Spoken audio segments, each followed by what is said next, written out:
उधरन कहाँ जाते उधरन कहाँ उधर का है? हम भी रंग लगाने जा रहे हैं ना।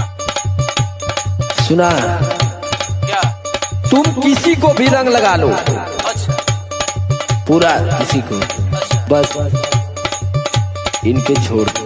तू हमके तो के समझेगा? समझाई ना। पहले तू हटा, पहले हटा। कैसन हो? अरे अरे तो उसे का मतलब? हमसे का मतलब? हाँ तो उसे का मतलब? अरे हमसे का मतलब? तू लगावा हो, तू लगावा। वो हमसे?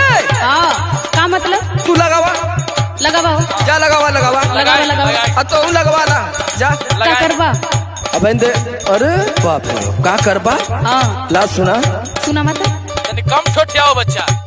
पूर दे बब्बा। नहीं तू बतावा। ला सुना। बोलो।